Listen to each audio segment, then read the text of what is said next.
Looks like the rain must have stopped while I was inside. It's gotten pretty dark out too. I'd better get back to the dorm. Oh, hello. Oh, You wouldn't happen to be one of the Class 7 students from Thor's, would you? Out for a little late-night shopping, are we? you could say that. But how did you know I'm from Class 7? You're one of the favorite topics at our radio station, actually.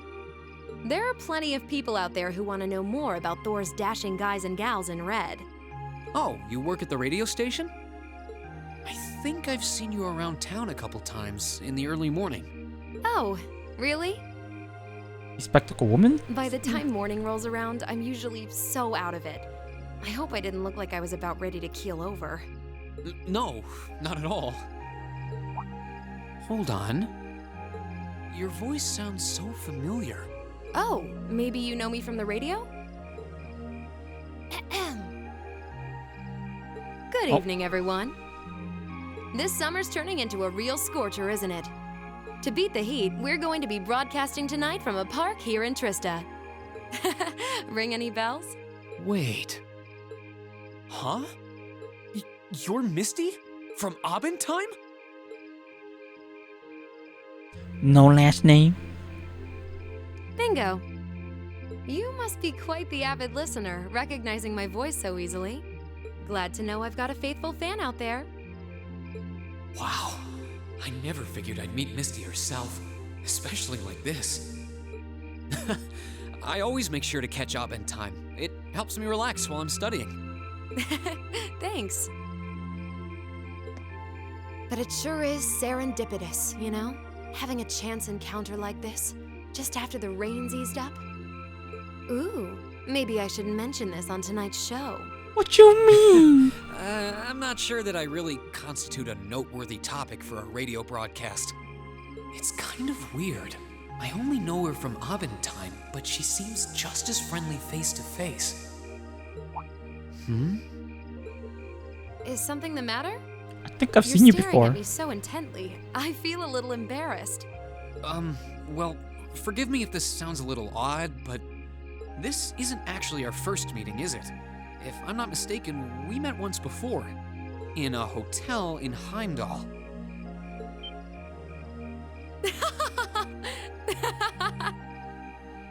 Wow, I can't believe This it. guy got fucking I ego never visions. figured anyone would actually catch on. So you really are her. This guy got the eyes of a hawk. Azure Diva herself. Vita Clotilde.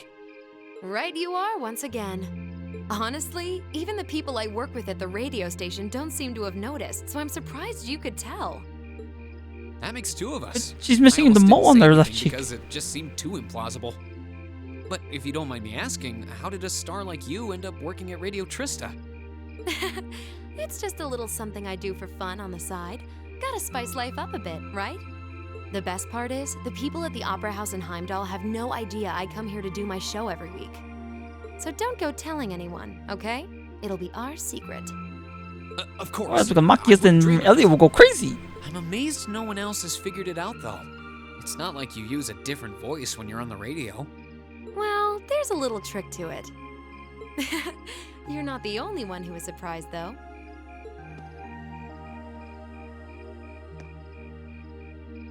Huh? I had this feeling I'd seen you before, but I couldn't put my finger on where. But it's you, isn't it?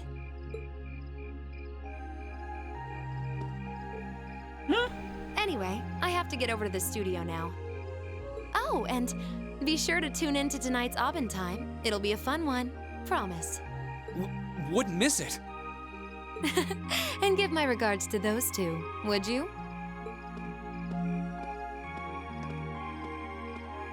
What? She's not gonna go shopping? She smells like lavender? The fragrance really suits her. So Vita Clotilde herself has been hosting a radio show in Trista. Even if I told them, I don't think they'd believe me. Machias probably will. Oh, welcome back. Oh, Hey there, Emma. Did you just get back too? Yeah, I just returned a short while ago. Were you out shopping? Yeah, Sharon asked me to go out and pick up a few things for dinner. Though I ended up taking a bit longer than I expected. Wait, do I smell lavender on you? Oh my goodness! This is perfume, isn't it? How did it get onto you? Oh, right. I guess I must have soaked up the scent too. She did get pretty close. That's the only thing I can think of. You're gonna get slapped, man. Reed, You're gonna get slapped, I man. can only hope the reason you ended up taking longer than expected isn't because you were... Whoa, hold on. You've got the wrong idea, Emma. I just happened to bump into someone I know while I was out, that's all. Nothing scandalous, nothing I'd be ashamed of.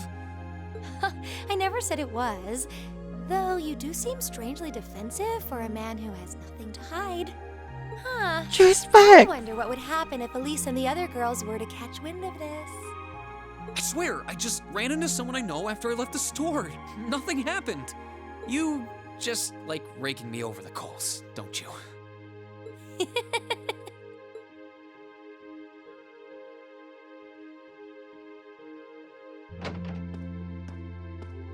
Oh, Masterine, I see you've returned.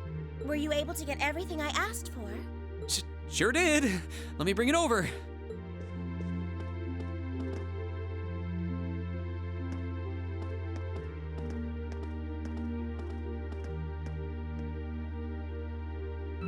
Lavender. Huh. No, that's impossible. What you mean by that?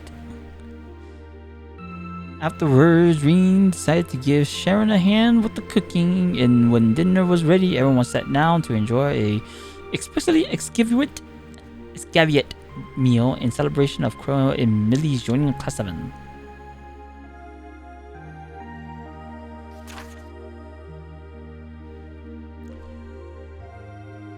Oh my goodness, I don't even want to read this. I'm going to do a skim. Yeah, this is 7 pages. So if you want to read it, just pause it and read it. But this is what I'm going to be doing. I'm doing a quick skim. Trade conference.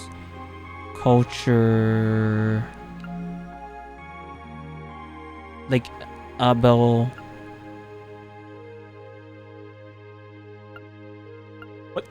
Okay. So, the West Emuria Trade Conference is just over a week away now. A building that tall is exactly what you'd expect from an economic powerhouse like Crossbelt, too. It's a big world out there. Still, we've got Milliam and Crow as classmates now. Who would have seen that coming? Crow opened up to us right from the start. Though I guess that's just Crow for you. And Milliam's become way more attached to us than I thought she would too. They were both able to form combat links with us right from day one. I had my concerns about how well they'd mesh with the class, but maybe I was worried for nothing after all. I wouldn't worry about Crow, but Millie at the beginning, I'm like,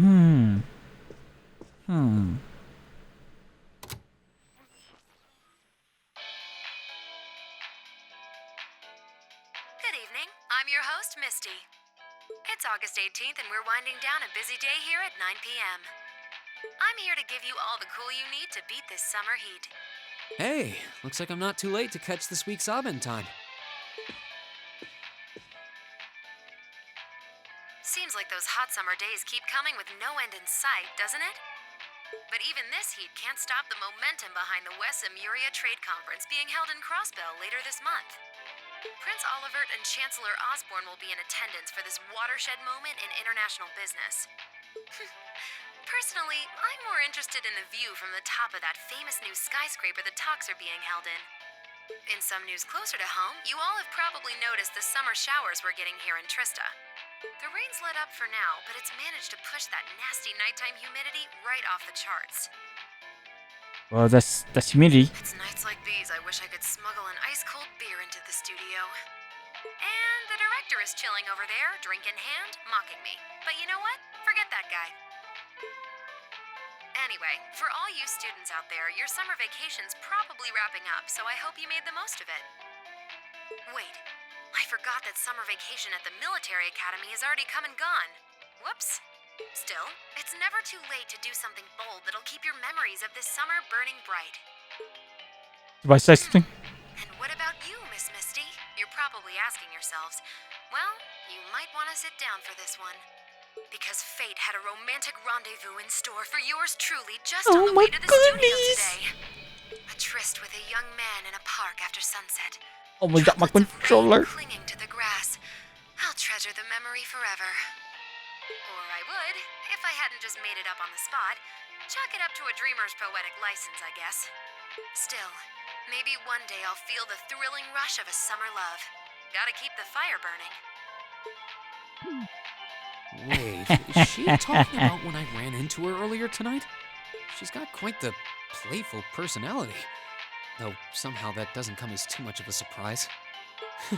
It's kind of weird thinking that I just met her on the street a couple hours ago. Anyway, I have to get over to the studio now.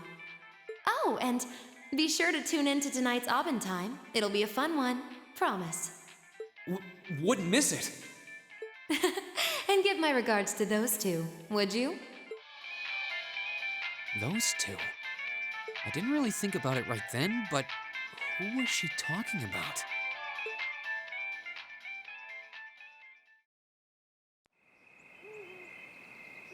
I don't gotta do anything? Okay, that's good. Luna Arena National Park.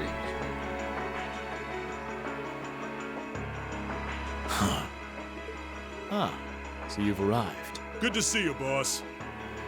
Oh, you're awfully early.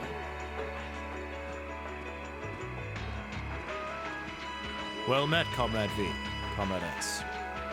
I see that you finished all your preparations as well. Smooth as silk. Although you're the one who'll be taking center stage in our next operation without a doubt. Who'd have thought you'd volunteer to go pound the pavement in Crossbow? The Red Constellation are gonna be there. I still think I'm the prime choice for this one. I disagree. As I can no longer rely on the power of the fleet, it makes the most sense for me to go. Especially when you consider the very real possibility that we may have to accept a necessary sacrifice for the greater good. Oh my god, you're about to die? It's the best way for us to achieve what we desire. You're serious? Ugh. You really are too morose for your own good. I could say the same of both of you. Why else would you have willingly plunged yourselves into a struggle like this to begin with? I suppose you're right. You got us there. I see you've all gathered. Comrade C, Fashionably late, but worth the wait. That makes it a full house. I appreciate your gathering, comrades. The wheels have been set in motion. There is no place for hesitation, no time for looking back. We seek only results. I couldn't agree more. No objections here either. It goes without saying. That said, I will ask you at once. Comrade G, are you certain this is the path you would walk? My heart itself beats with the ideals of the Liberation Front. If my life should see its end in Crossbell, so be it. That tyrant must be stopped from creating the vile dystopia he seeks, dear though the cost may be. If through our efforts we or anyone anywhere succeeds in that aim, we will have our victory. Very well. May the goddess, or perhaps powers less fair, attend you. When this is over and our victory won, let us toast our success together in the Imperial capital. Indeed.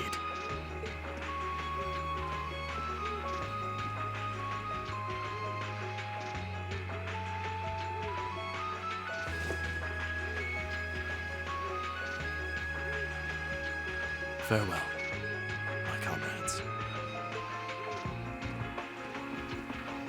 He doesn't know how to express how he feels, but I understand. Losing your place in the world for doing what's right, and throwing yourself into the eye of the storm. It ain't something I could do.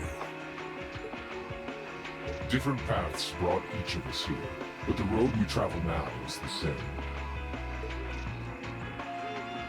Let us depart, Comrade S, Comrade V. We each have our own part to play in what is to come. Of course. With your double blade. Just leave it to us.